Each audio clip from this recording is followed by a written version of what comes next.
Chapitre 3. En descendant l'escalier, Martin Eden mit sa main dans sa poche. Il en sortit une feuille de papier de riz brun, une pincée de tabac mexicain et roula une cigarette. Il tira la première bouffée en avalant la fumée et la rejeta lentement avec volupté. « Bon Dieu !» s'écria-t-il d'un ton de respectueuse admiration. Et plus bas, il répéta 2 fois encore « Bon Dieu !» Puis, il arracha son col empesé et le fourra dans sa poche. Une bruine glacée tombait, mais il se découvrit et déboutonna son veston avec une parfaite insouciance. S'apercevait-il seulement de la pluie? Il marchait comme dans un rêve, revivant ses dernières extases et les heures qu'il venait de passer. Enfin, il avait rencontré la femme, celle à laquelle il avait peu pensé, car il pensait peu aux femmes, mais qu'il avait attendue, inconsciemment peut-être, et qui devait venir. Il avait eu à côté de lui à table, avait serré sa main. Il avait vu dans ses regards le reflet d'une âme splendide, aussi belle que les yeux qui la reflétaient, aussi belle que la chair qui l'incarnait. Il ne pensait d'ailleurs pas à cette chair comme à celle des autres femmes. Pourtant, jusqu'alors, son intérêt pour les femmes se bornait à ça. Celles-ci étaient d'essence différente, devaient échapper aux maux et aux fragilités humaines. Ce corps était mieux que la gaine de son âme. C'était l'émanation même de cette âme, une gracieuse et pure cristallisation de son essence divine. Ce sentiment du divin le saisit d'abord, puis rappela son esprit troublé à des réflexions plus calmes. Cette perception du divin ne l'avait jamais frappé, mais il avait toujours été incroyant et se moquait gaiement des bigots et de l'immortalité de leur âme. Il n'y avait pas de vie future, avait-il décidé. Il fallait vivre et bien vivre, et puis sombrer dans le néant.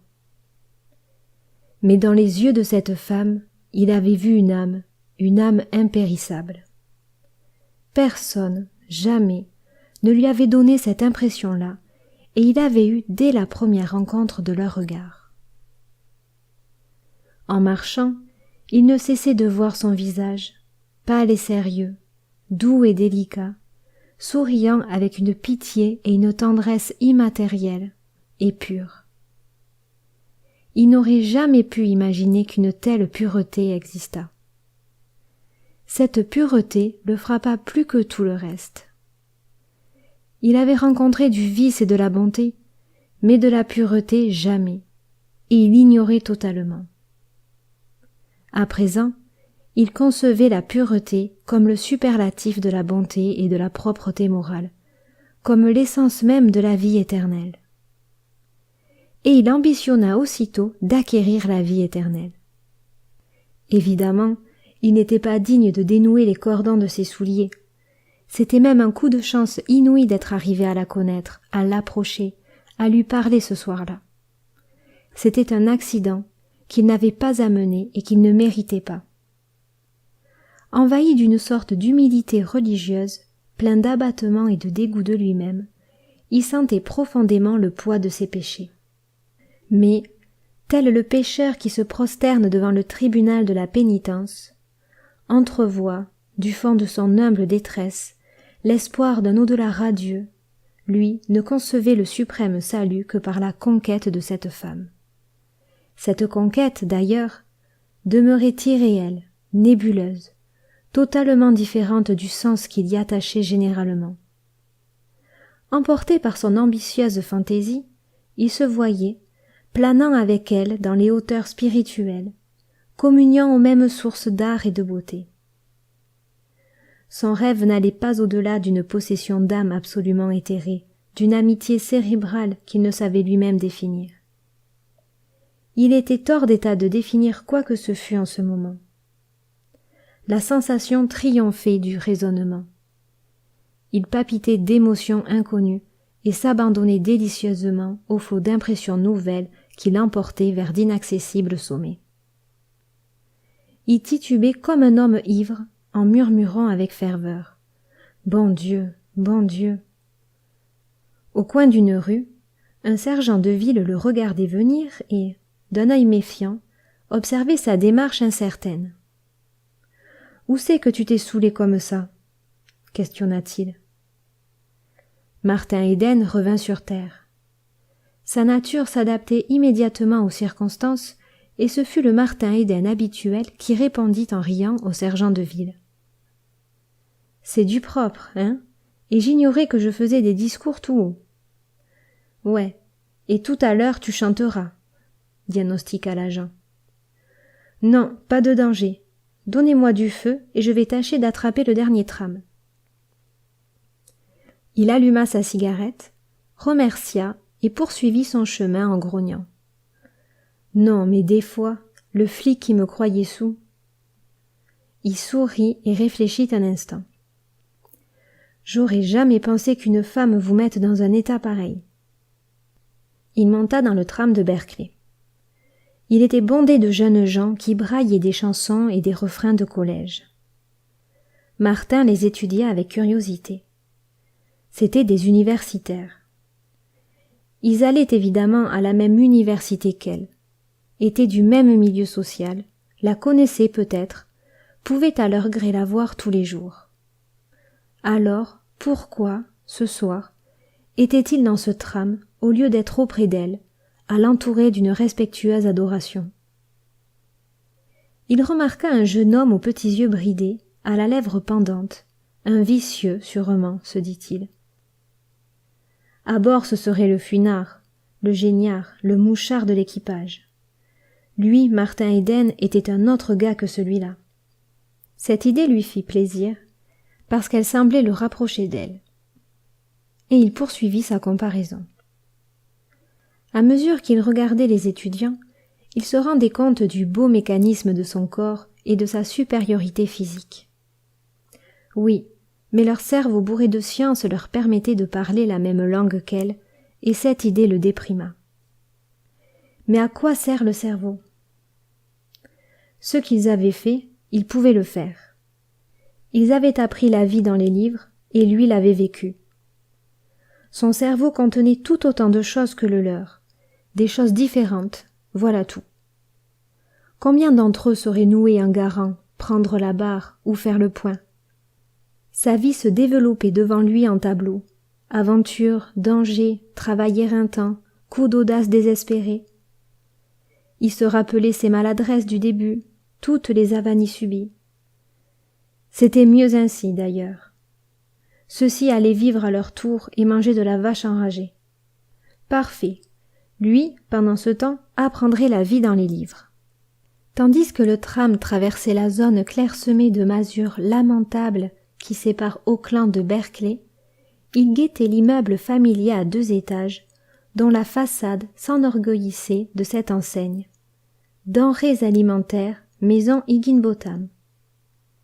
Arrivé là, il descendit et contempla l'enseigne un instant. Elle renfermait pour lui une profonde signification. Des lettres elles-mêmes semblaient émaner tout un monde de mesquinerie, d'égoïsme et de basse hypocrisie. Bernard Higginbotham était le mari de sa sœur, et il le connaissait bien. Avec son passe-partout, il ouvrit la porte et grimpa au 1er étage, où habitait son beau-frère. L'épicerie était en bas. Un relent de vieux légumes flottait dans l'air.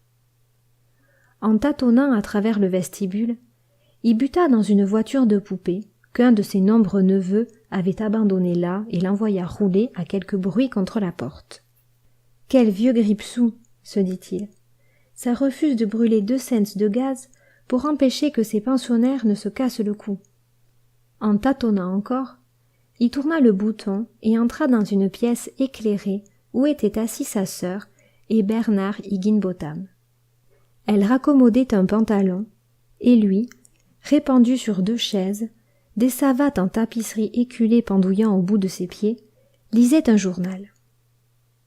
Il leva ses yeux noirs, perçants et faux, et Martin Eden, comme toujours, éprouva un sentiment de répulsion. Qu'est-ce que sa sœur avait bien pu trouver chez cet homme? Il lui faisait l'effet d'une vermine qu'il avait envie d'écraser sous son pied. « Un de ces jours, je lui casserai la figure », se disait-il souvent pour se faire patienter. Les yeux de Fouine, cruels et bordés de rouge, le regardaient avec reproche. « Eh bien, » demanda Martin, « qu'est-ce qu'il y a ?»« J'ai fait repeindre cette porte la semaine dernière, » gémit monsieur Higginbotham. « Et tu sais les prix du syndicat. Tu devrais faire attention. » Martin eut envie de répondre, mais il se tut, sachant combien c'était inutile. Il regarda le chromo qui ornait le mur et fut frappé de sa monstrueuse vulgarité. Jusqu'alors il lui avait plu, mais il lui parut qu'il le voyait pour la première fois. C'était misérable, comme d'ailleurs tout dans cette maison. Et sa pensée revint à l'intérieur qu'il venait de quitter. Il revit les tableaux d'abord, elle ensuite, et la douceur attendrie de son adieu. Il oublia complètement où il se trouvait et l'existence même de Bernard Higginbotham jusqu'au moment où cet individu l'interpella. « Qu'est-ce que tu vois, un fantôme ?» Martin revit les yeux de méchants rongeurs ricanants, peureux, cruels, puis se les représenta aussitôt tels qu'ils étaient en bas, au comptoir, serviles, doucereux, flatteurs. « Oui, répondit-il, j'ai vu un fantôme. Bonsoir, Gertrude. » Il fit demi-tour vivement et se prit les pieds dans l'ourlet déchiré du tapis malpropre. « Ne tape pas la porte, » recommanda M. Higginbotham. Il rougit de colère, mais se contint et ferma doucement la porte derrière lui. Exultant de joie mauvaise, M. Higginbotham se tourna vers sa femme. « Il a bu, » grogna-t-il avec emphase. « Je te l'avais dit qu'il boirait. » Elle hocha la tête avec résignation en concédant. Ses yeux étaient bien brillants, et il n'avait plus le col qu'il avait en partant, je l'ai vu. Mais il n'a peut-être pas bu plus de 2 ou 3 verres. Il tenait à peine sur ses jambes, affirma le mari. Je l'ai observé. Il n'a pas pu traverser la chambre sans trébucher. Tu l'as bien entendu dans le vestibule. Il a failli tomber. Ça devait être par-dessus la voiture d'Alice, répondit-elle. Il ne l'a pas vu dans le noir. Monsieur Higginbotham éleva la voix et sa colère monta en même temps. Toute la journée il prenait sur lui, dans la boutique, et réservait pour les soirées familiales le privilège de se montrer tel qu'il était. Je te dis que ton charmant frère était ivre. Sa voix froide, incisive, martelait les mots avec la netteté coupante d'un emporte-pièce. Sa femme soupira et se tut.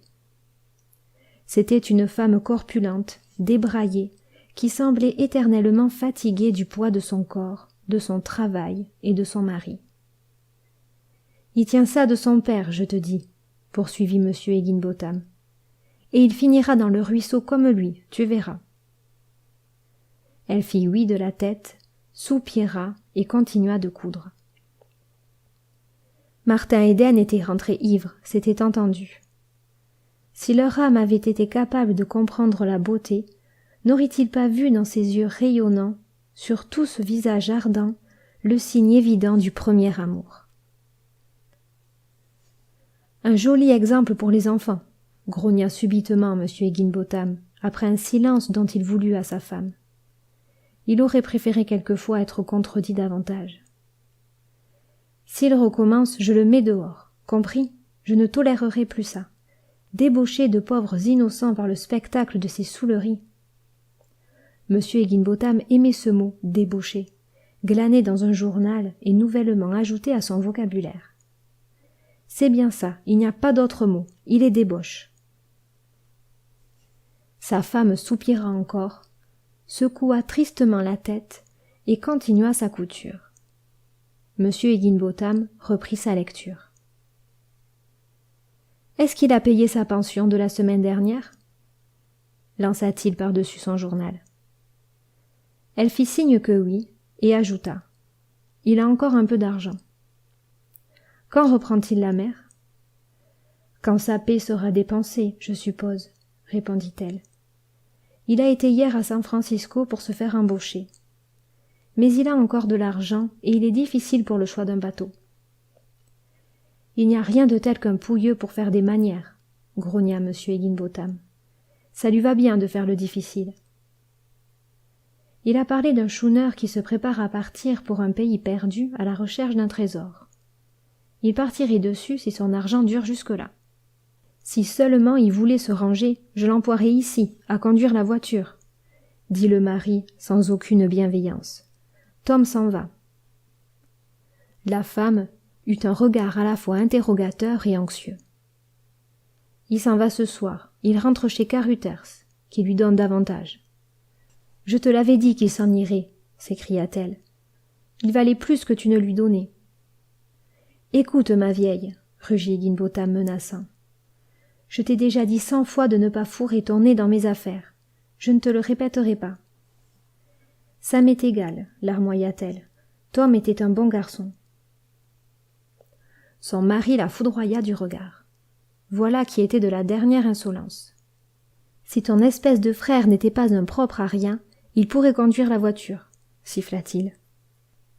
Il paie sa pension tout comme un autre, répliqua-t-elle. C'est mon frère, d'abord, et tant qu'il ne te doit pas d'argent, tu n'as pas le droit de l'insulter tout le temps. J'ai tout de même un cœur, bien que je sois ta femme depuis 7 ans. Lui as-tu dit qu'il paierait son gaz s'il continuait à lire dans son lit? Madame Higginbotham ne répondit pas. Sa révolte était passée, vaincue par la chair fatiguée, et le mari triomphait. Il avait le dessus. Ses yeux clignaient vicieusement, tandis qu'il se réjouissait d'être arrivé à la faire pleurer. Il éprouvait un grand bonheur à lui fermer son caquet, et elle marchait facilement maintenant, bien mieux qu'au début de leur mariage, avant que ses nombreuses maternités et les continuelles taquineries de son mari n'aient entamé son énergie. « Tu lui diras demain, voilà tout, » dit-il. « Et pendant que j'y pense, il faudra faire chercher Marianne demain pour garder les enfants. Tom parti, je serai dehors toute la journée avec la voiture, et tu peux te préparer à rester au comptoir en bas. » « Mais demain, c'est jour de lessive, » dit-elle faiblement. « Tu te lèveras de bonne heure et tu laveras avant. Je ne partirai pas avant 10 heures. » Et, dépliant rageusement son journal, il continua sa lecture. Chapitre 4. Martin Eden, encore tout hérissé de cette prise de contact avec son beau-frère, suivit dans l'obscurité le couloir et entra dans sa chambre, petite niche contenant tout juste un lit, un lavabo et une chaise. Monsieur Higginbotham était bien trop pratique pour avoir une bonne, du moment qu'il avait une femme. D'autre part, la chambre de la bonne lui permettait de prendre 2 pensionnaires au lieu d'un seul. Martin déposa Swinburne et Browning sur la chaise, enleva son pardessus et s'assit sur son lit sans même remarquer le grincement douloureux des ressorts sous son poids. Il se baissa pour enlever ses bottines, puis s'interrompit et se mit à observer en face de lui le mur de plâtre que la pluie, filtrant du toit, avait rayé de longues bavures brunâtres. Sur ce fond misérable, les visions reparurent en images lumineuses. Il oublia ses chaussures et resta longtemps immobile, jusqu'au moment où ses lèvres tremblantes murmurèrent « Route ». Il répéta ce nom à l'infini, comme un talisman, un mot magique. Chaque fois qu'il le prononçait, en effet, le visage aimé apparaissait devant ses yeux, illuminait le pauvre mur d'une clarté radieuse. Et cette clarté envahissait toute chose, entraînait son âme vers elle sur des rayons incandescents. Tout ce qu'il y avait de meilleur en lui s'amplifiait, magnifiquement anobli et purifié. Sensation étrangement nouvelle. Jamais aucune femme ne l'avait rendu meilleure, au contraire. Pourtant, beaucoup d'entre elles avaient fait de leur mieux, sans qu'il s'en doute. Il ignorait, étant sans vanité aucune, l'attirance des femmes vers sa belle jeunesse. Souvent même, il en avait été lassé. il se souciait peu d'amour, et l'idée d'avoir pu rendre certaines femmes meilleures ne lui était jamais venue. Jusqu'à ce jour, il avait vécu dans la plus parfaite indifférence. Maintenant, il lui semblait n'avoir eu affaire qu'à des êtres bas et des amours avilissantes, ce qui était injuste pour elle et pour lui. Mais, prenant conscience de lui-même pour la première fois, il n'était pas en état de juger sainement et sombrait totalement dans la honte de ce qu'il croyait des souvenirs infâmes. Brusquement, il se leva et s'efforça de se regarder dans le miroir terni du lavabo. Il essuya, puis se regarda de nouveau, longuement et minutieusement, pour la première fois de sa vie.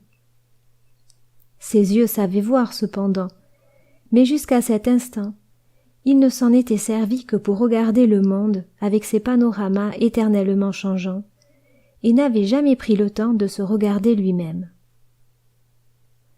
Ce qu'il vit, sans savoir l'évaluer, fut le visage d'un jeune homme de 20 ans, au front carré, bombé, couronné d'une forêt de cheveux châtains, dont les vagues légèrement bouclées devaient tenter les mains caressantes des femmes.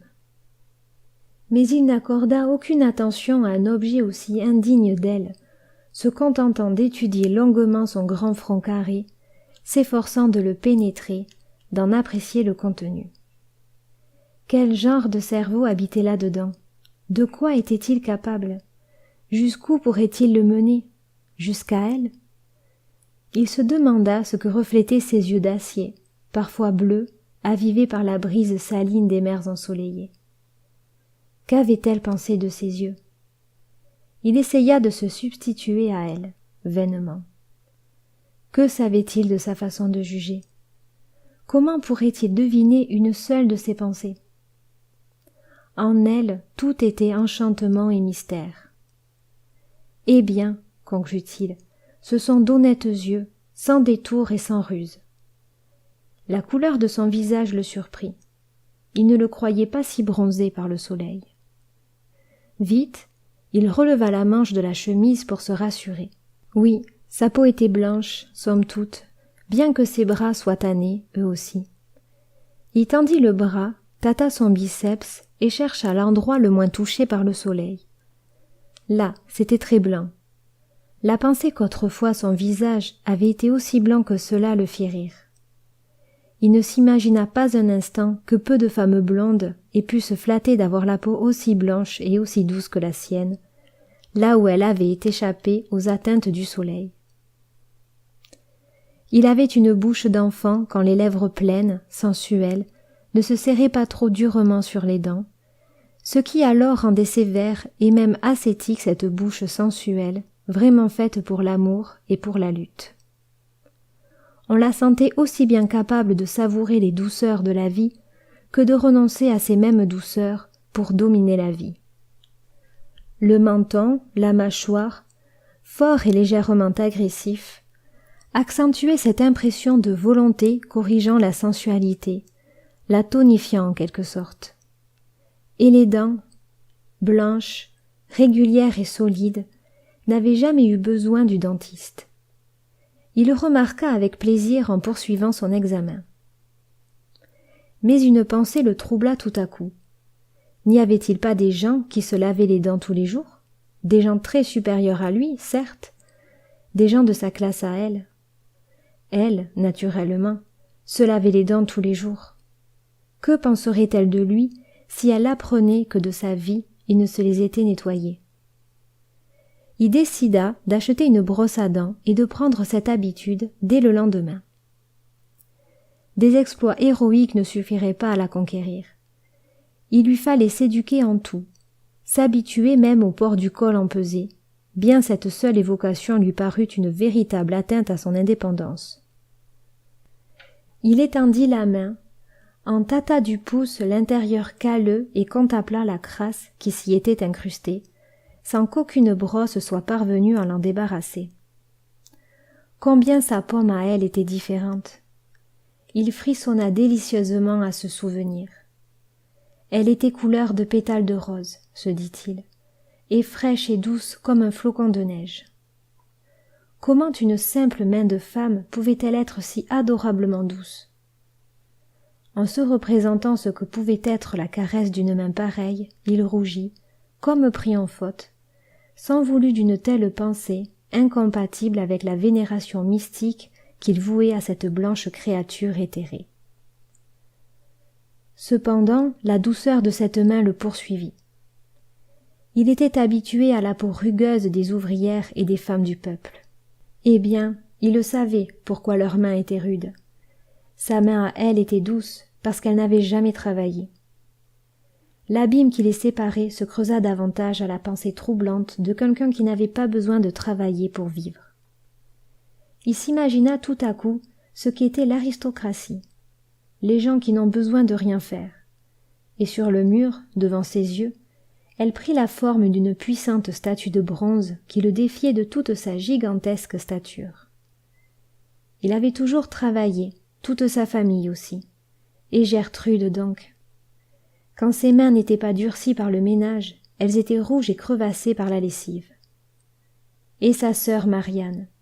Elle avait travaillé dans une fabrique de conserves l'été précédent, et ses jolies mains fines étaient complètement tailladées par le coupage des tomates.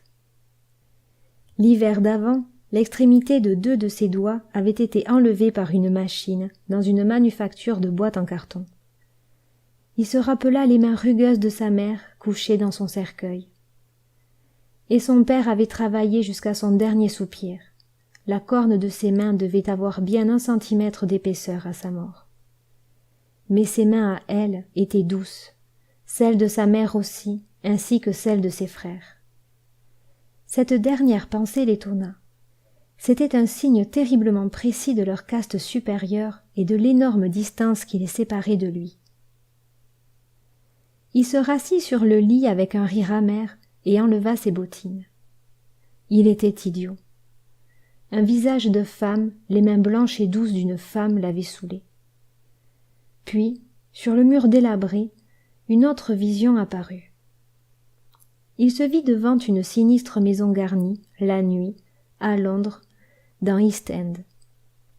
Devant lui se tenait Maggie, une petite ouvrière de fabrique de 15 ans. Il avait accompagné chez elle après le Beanfeast.